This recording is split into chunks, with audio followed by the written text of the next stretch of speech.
2 वर्ष स्वामींची मनोभावे सेवा केली पण प्रचिती आलीच नाही. मित्रांनो, स्वामी समर्थ यांची लीला खूपच अगाध आहे. प्रत्येक भक्त मनोभावे आणि श्रद्धेने स्वामींची भक्ती करीत असतात. अनेक सेवा करीत असतात. परंतु मित्रांनो, अनेक भक्तांचा असा प्रश्न असतो की मी एवढ्या सेवा करतो, तसेच मी पूजा अर्चना करतो, तरी देखील माझ्या मनातील इच्छा पूर्ण होत नाही किंवा स्वामी याची प्रचिती देत नाहीत. परंतु मित्रांनो, कधीही आपल्या मनामध्ये कोणतीही मागण्याची इच्छा ठेवून आपली सेवा करायची नाही. तर निस्वार्थ भावनांनी आपणाला स्वामींची भक्ती करायची आहे. मनोभावे आणि श्रद्धेने जर तुम्ही स्वामींची भक्ती केली तर याचे तुम्हाला शुभ फळ नक्कीच प्राप्त होते. तर मित्रांनो, आज मी तुम्हाला अशाच एका ताईंचा अनुभव सांगणार आहे, ज्यांना स्वामींची प्रचिती आलेली आहे. तर मित्रांनो, त्यांचा हा अनुभव आपण त्यांच्याच शब्दांमध्ये जाणून घेऊयात. हा अनुभव औंढा येथील सौ सुप्रिया पारधी या ताईंचा आहे. अगदी काळजाच पाणी करणारा हा अतिशय भयानक असा अनुभव त्यांच्याच शब्दात. मी सौ सुप्रिया, आज मी माझा हा दिव्य अनुभव सर्वांनाच सांगणार आहे. अगदी हा अनुभव सांगताना मला खूप रडायला येत आहे. पण तेव्हा माझ्याकडून काही चुकाही झाल्या आणि तशा चुका तुमच्याकडून होऊ नये. कारण आपल्या काही चुकाच आपल्या कामांमध्ये अडथळा देखील बनतात.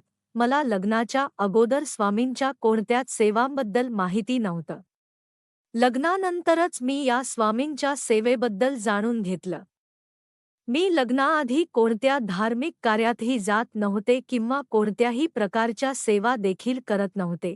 असे काही प्रसंगच माझ्यासोबत घडले, ज्यामुळे मला धार्मिक कार्यात यावंच लागलं. माझं लग्न झालं आणि लग्नाला 4 वर्षे पूर्ण झाली. त्यावेळेस खूपच सर्वांना प्रेशर आलं, म्हणजे मला मूल नव्हतं. म्हणजेच माझ्याबरोबर ज्यांची लग्न झाली होती त्यांना मुले झाली होती. त्यामुळे घरातील खूपच निराश होते. त्यावेळी आमची परिस्थिती खूपच हलाखीची होती. माझ्या मिस्टरांना जॉब नव्हता. त्यावेळी कोरोनाचा काळही होता. घरामध्ये जे काही पैसे येत होते ते पैसे देखील राहत नव्हते. पैशासंबंधी खूपच किटकिट होत होती. म्हणजेच आलेला पैसा घरात टिकत नव्हता. सतत काही ना काही आजार हे आमच्या घरांमध्ये सुरू होते. तशातच मी 3 वेळा प्रेग्नेंट झाले, परंतु ते मिसकॅरेज माझं झालं. सतत आयुष्यात असे भयानक प्रसंग येत होते, कशामध्येच आम्हाला सुख भेटत नव्हतं. त्यावेळची वेळ आठवली की मला खूप रडू येतं. त्यावेळी मी स्वामींचे खूप व्हिडिओ तसेच अनुभव ऐकले आणि शेवटचा पर्याय म्हणून मी स्वामींची सेवा चालू केली. मी स्वामींची सेवा याआधी कधीच केलेली नव्हती. परंतु मित्रांनो, मी त्यावेळेस स्वामींचे अनुभव ऐकून स्वामींची सेवा म्हणजेच स्वामींचे गुरुचरित्र, स्वामी पारायण तसेच सारामृत वाचले. तसेच स्वामींचे 11 गुरुवारचे व्रत देखील मी केले. परंतु तरी देखील आमची परिस्थिती बदली नाही. आम्हाला अनेक अडचणी येऊच लागल्या. मला त्यावेळेस खात्री होती की स्वामी मला या सर्वांतून बाहेर काढतील. परंतु मित्रांनो, आमची परिस्थिती आहे तशीच होती. सकाळी मी 4 वाजता उठून सर्व सेवा करत होते. दोन्ही टाईम मी स्वामींची सेवा न चुकता करत होते. तसेच जर गुरुवारी स्वामींच्या मूर्तीचा अभिषेक देखील करत होते. हे माझं सर्व न चुकता चालू होतं. तरीही मला काहीच फरक येत नव्हता, स्वामींची प्रचिती येत नव्हते. तशातच आई वारल्या, त्यामुळे माझा एक आधारच गेला. त्यावेळेस मग मी मात्र खूपच खचले. घरात खूप वाईट कंडिशन आली. घरातील सर्व सोने विकले तरीही आमचे वाईट दिवस गेले नाहीत. त्यावेळेस मग मात्र मला खूपच राग आला आणि मी स्वामी खोटे आहेत, यूट्यूबचे व्हिडिओ सर्व खोटे आहेत. स्वामी तुमची काहीच प्रचिती नसते.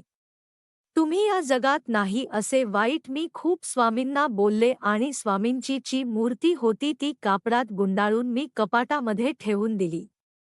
कारण माझा असा समज झाला की स्वामींना घरी आणलं आणि त्यानंतरच अतिशय वाईट दिवस सुरू झाले आहेत.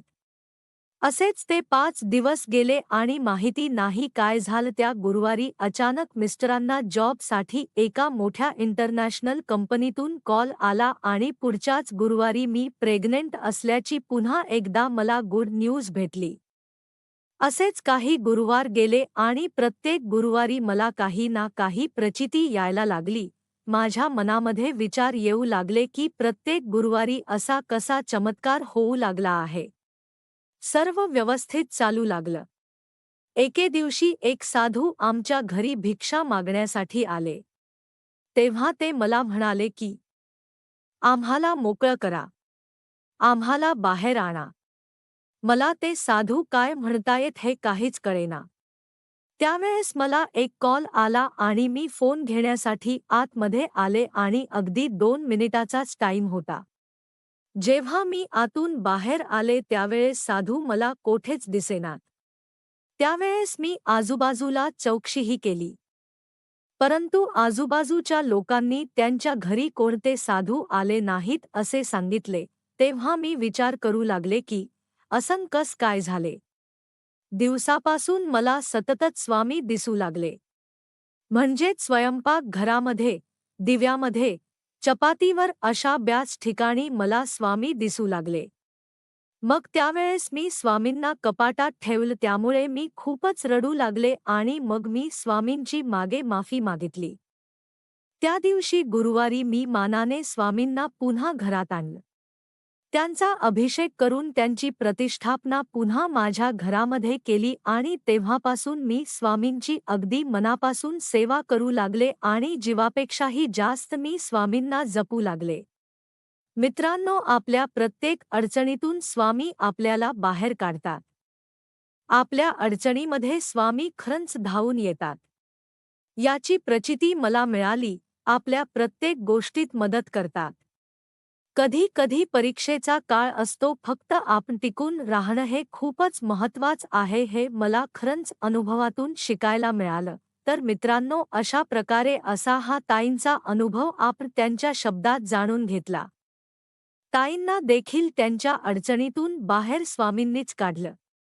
फक्त आपणाला थोडा वेळ स्वामींना द्यावा लागतो. परंतु आपल्याला सर्व अडचणीतून बाहेर ते नक्की काढतात. आपल्या अडचणी या त्यांच्या होतात.